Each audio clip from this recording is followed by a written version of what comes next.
So, as for the question, would I recommend the book? Absolutely. I thought it was a great, easy beach read that's perfect to take on your holidays this summer. Hi everyone, my name is Terry Westwell and today is Tuesday, which means it's time to discuss our Panic at the Book Club book of the week, which is The X Talk by Rachel Lynn Solomon.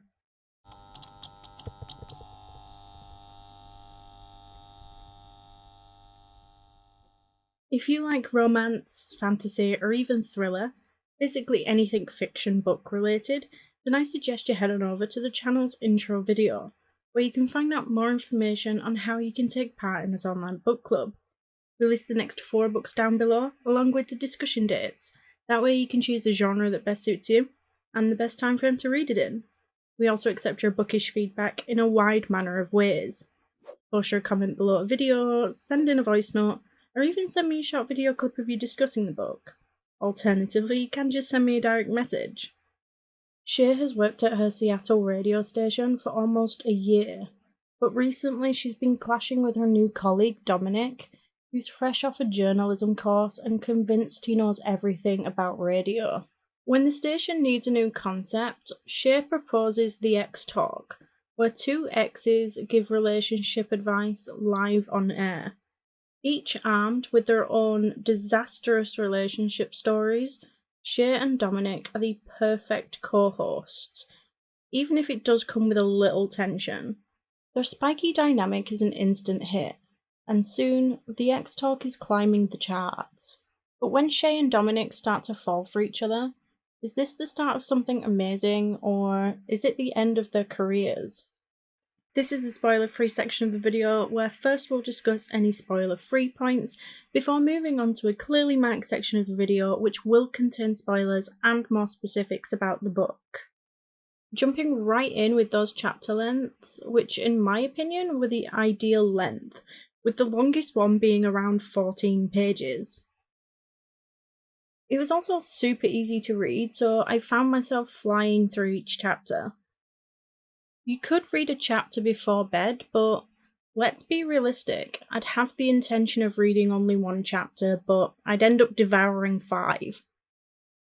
I think because it was so easy to read, I would find myself looking up hours later to discover that it's now past midnight and I really ought to go to sleep. Which probably indicates that I did in fact enjoy this book. Which actually really surprises me, because when I first started this book, I thought that maybe my run of books that I've been enjoying recently had maybe come to an end. There were just a few points in the beginning that I just wasn't fond of. I mean, there was a point where I just was fed up of hearing Dominic's name. And perhaps that was really unfair, but in the beginning it just felt super obsessive, and it did eventually find a better balance. As you got to know the characters, it did begin to feel a little bit less superficial. I think by that 50% mark, I was definitely more invested, I was more attached to the characters, and I was rooting for them to have that happily ever after. It was definitely cheesy, and if you're already an avid reader of these sort of romance novels, then you probably already know what you're getting yourself in for. The book was from Shay's point of view, and although I love single POVs, I do think the author could have gotten away with doing maybe a chapter or 2 from Dominic's perspective without giving anything away.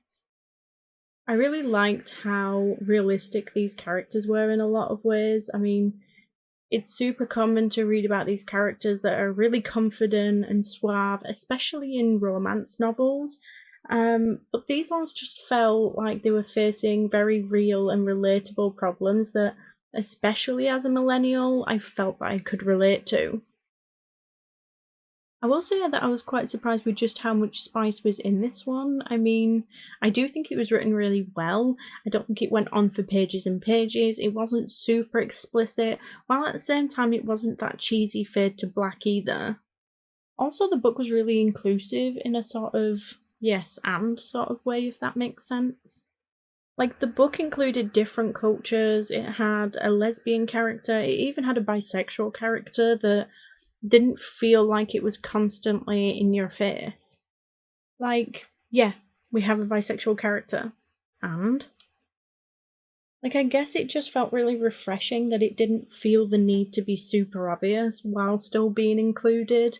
Kind of like everyday life, I guess, or how everyday life should be for everyone.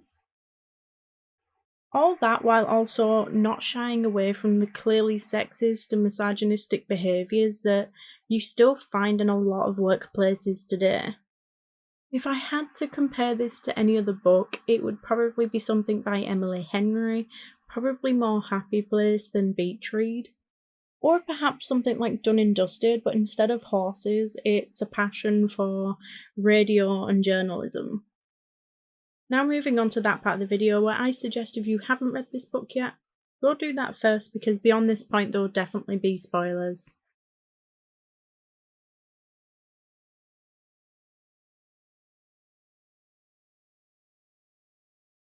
Am I the only one who thought that Shay's friend Amina was completely out of order? Not to mention, it was totally unnecessary. Fine, in the past, she decided that she was going to stick around because her friend wasn't in the best place mentally, but that was her decision. It was also unnecessary to throw it in her face. Especially because I don't feel like Shay was in the wrong for asking her friend to stop complaining so much about the place she lives. Because although, yes, she is happy for her friend in her new job and that she's moving, she's also still allowed to be a little sad that she's going. I just feel like it was an unnecessary and horrible thing on her friend's part, and personally, I think it was just one more thing that shows how American this book is. I mean, everyone's just too involved in each other's business in the weirdest ways. Obviously, as someone who hasn't lost a parent, I can't relate to the main character having lost her dad 10 years prior, but for her to feel anything other than happy for her mum getting married just feels like a really weird concept to me and seems very American. I could maybe understand a little pang of a reminder for her dad, but anything other than that, I don't know. Surely you'd just be happy that they are happy. Did anyone else read the description for Shay's voice and immediately picture Janice from Friends? Oh my god. I would say that unlike most romance books, I was actually a little surprised by this ending. I wasn't expecting it to go that way at all. I loved the ending. Them having their own podcast at home I thought was a brilliant idea. I wasn't expecting their original show to blow up quite so explosively. I think if I was in that situation, I couldn't let Kent off as easily as she did. He deserved a hell of a lot more than being let go from his job. The book was really funny at times and also quite relatable. What millennial can't relate to needing experience to get a job, but not being able to get the job to get the experience because nobody will give you the job without the experience? Also, can I ask, is the forearm thing really a thing? I can't say I've ever looked at anyone and gone, oh, they have sexy forearms. It just seemed a little peculiar to me, but to each their own, I guess. Dominic is meant to be this tall, handsome character, and I get it. Tall men are kind of a romance book's favourite. My issue is that's kind of a little ruined for me. My partner of 10 years is 6'8", and his family's also pretty tall. So when a book describes a character as being ridiculously tall, struggling to fit at tables in a restaurant, and then proceeds to describe him as being 6'3", I just don't really consider that tall anymore. If you're not ducking to go through an average doorway, are you even tall? And with my short ass 5'2", I know it's totally unreasonable. I know that 6'8" isn't just tall for most people, it is freakishly tall. I just don't register it anymore. So unfortunately, tall book characters have forever been ruined for me, and I only have my husband to blame. So as for the question, would I recommend the book?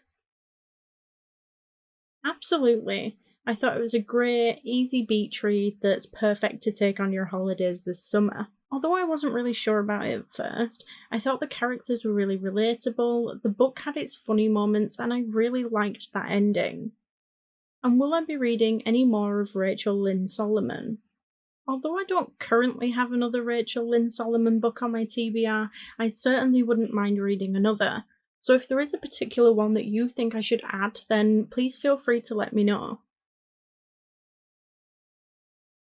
But let me know what you thought. Did you enjoy the book? Next week we're discussing The Left Hand of Darkness by Ursula K. Guin, so don't forget to get your comments and thoughts in by Monday the 8th of July at the latest to be a part of the discussion. You can now do this on YouTube, TikTok or Instagram. The following week will be The Passengers by John Mars, but don't forget if you do need a little bit longer to read a book, we do now list the next 4 books down below, along with the discussion dates. That way you can choose a genre that best suits you, and the best time frame to read it in.